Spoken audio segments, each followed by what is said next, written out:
थरथरतात, इतिहास गरजतो, छत्रपती संभाजी राजांचा जयघोष साऱ्यांना भासतो. पराक्रम ज्याचा श्वास, निष्ठा ज्याची ओळख, स्वराज्य रक्षणासाठी झुंजणारा तो एक तेजस्वी नायक. साध होऊनी भवानी आईचा पुरंदरीत सूर्य जन्मला, दर्या नभामधून सप्त सागरामधून घोष शप शप शप येऊ लागला. होय, स्वराज्याचा राजा सईबाई आणि शिवाजी महाराजांचा पुत्र 14 मे 1657 रोजी जन्मास आला. संभाजी महाराजांना लहानपणापासूनच स्वराज्य रक्षणाची ओढ होती. लवघ्या लहान वयात त्यांनी तलवार हाती घेतली. महाराज लहान वयात असताना मुघलांच्या छावणीत अडकले होते. हुशारीने तिथून निसटले. स म्हणजे संकटांशी, बा म्हणजे भारत्यांनी आणि जी म्हणजे जिद्दीने कसरत पेटावा नाव सांगणारा योद्धा म्हणजे संभाजी. अशा या आपल्या राजाने स्वराज्य रक्षणासाठी आपले प्राण गमावले. संगमेश्वर मध्ये संभाजी राजांना गिरफ्तार करण्यात आले. सरदेसाईंच्या वाड्यामध्ये संभाजीराजे मुक्कामाला थांबले होते. तिथे मुकरब खानाने सोबत घेतले गणोजी शिकरे यांना. गणोजी शिकरे हे संभाजीराजांचे मेव्हणे होते.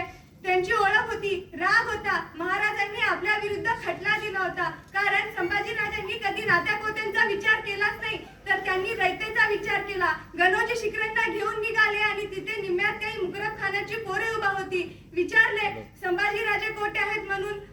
मेव्हणे आहेत म्हणजे विश्वासाचे असतील म्हणून राजा कुठे हे सांगितले आणि दुसऱ्या दिवशी कळालं संभाजी राजांना गिरफ्तार करण्यात आले.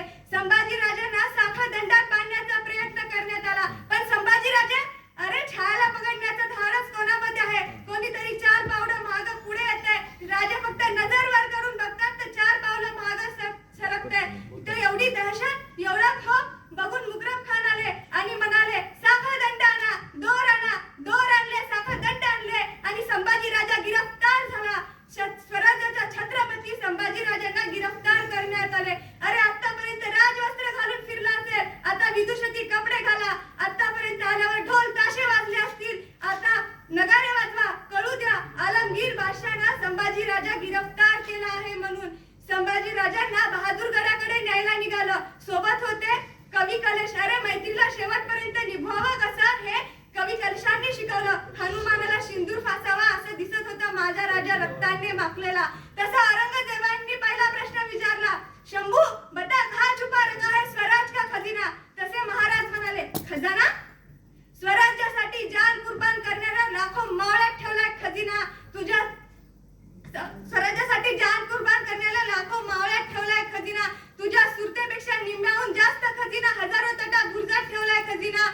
आया बहिणींच्या हसण्यात, शेतातून वाहणाऱ्या पात्यात, भाज्यांचा डेटात ठेवलाय खजिना. तसे औरंगजेबाने दुसरा प्रश्न विचारला, शंभू कहा हमारे मुगलिया फौज से कौन कौन फितूर थे तुम्हारे साथ. महाराज म्हणाले, एकच नाव सांगेल, तुझा बेटा अकबर. तसे औरंगजेब म्हणाला, खरं खरं सांग, नाहीतरी तुझे तुकडे तुकडे करून जंगली जनावरांसमोर फेकून देईल. तसे शंभूराजे म्हणाले, फेकून बघ, आमचे तुकडे खाऊन ते जंगली जानवर सुद्धा प्रामाणिक होतील. तसे औरंगजेब म्हणाले, या खुदा मी तुला जे पाहिजे ते देतो, 50,000 राजांचा मालिक करतो. तसे महाराज म्हणाले, हा हा हा, काढलास तुझा लालचा देना गोविंदा बाहेर, मुखबरदारीची शिळे पाती तुकडे काढलेच बाहेर.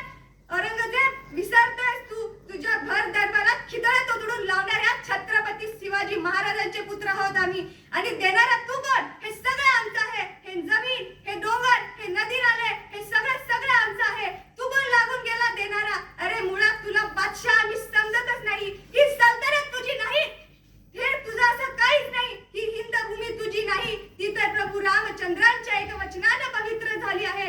श्री कृष्णांच्या मोरपिसानं रंगली आहे. गंगा माईच्या पाण्याने तिला पवित्र केलंय. शंकराच्या डमरूने ती रोमांचक झाली आहे.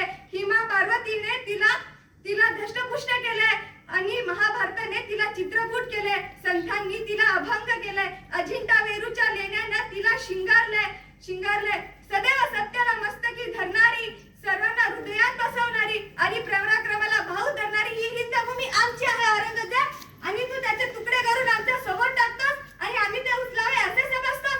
लक्षात ठेव, हे शिव कल्याणात आहेत. हे फक्त शिवरायांच्याच चरणाला स्पष्ट करतात आणि झुकतात त्या या मातीची चिमूड भरण्यासाठी आणि ती मस्तकी लावण्यासाठीच. म्हणून या दिला चांगल्याच्या गोष्टीत आपला वक्त वाया घालू नको.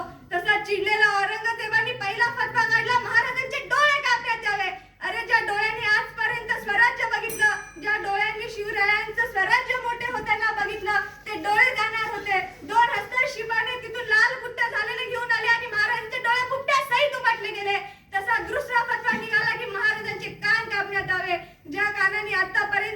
देवीचं संगीत ऐकलं, जे का नाऊसाहेब जिजाऊंचं संस्कार ऐकत आलं ते कान जाणार होते. तसा तिसरा फितवा निघाला, महाराजांची जीभ कापण्यात आली.